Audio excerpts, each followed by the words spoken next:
Sultan Abdul Hamid was already aware of this danger. The Jews establishing a state there, when he discussed this matter with his pashas, if they established a state, there would be bloodbath. So he already knew what could happen and was aware of the situation. He knew the history of the Jews, he knew the Holy Quran, and they would cause corruption. Abdul Hamid said no to this offer. Never ever.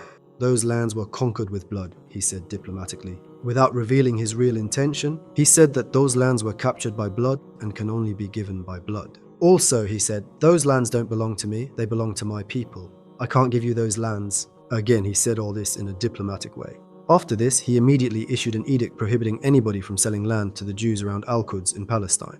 In other words, anticipating that they would try to do something by taking land from there piece by piece. Over this name, over that name, he prohibited it. In an article, Theodor Herzl said, in order to establish a Jewish state, we have to wait for the fall of the Ottoman Empire. This is a very interesting saying. What do we understand from this? The Jews were strong and decided to establish a state and made up their mind about toppling the Ottomans. As long as the Ottoman Empire doesn't withdraw from there, we can't do anything. Then these Jews did everything in their power to make the Ottoman Empire fall. The very first thing they did was to approach the British, because the superpower of that period, both at land and sea and politically, was in the hands of the British. Thus, in exchange for financial support, the Jews reached an agreement with the British and they received the guarantee that after the Ottomans, Palestine and Al-Quds would be given to them. Consequently, Sultan Abdul Hamid was overthrown.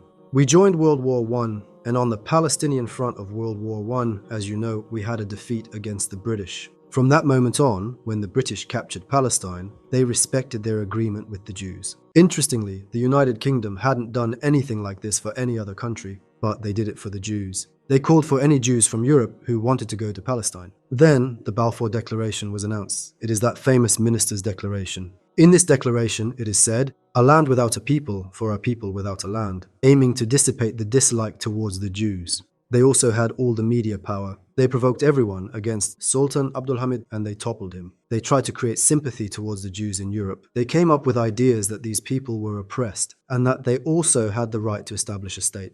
They gradually began to settle Jews in Palestine. From this point on, the Jews began to settle in Palestine and the British soldiers were patrolling the land. Why? They protected the Jews just in case any Muslim or other group wanted to harm them. So, the British soldiers protected the life, honor, and property of the Jews there, to not let any harm come to the Jews.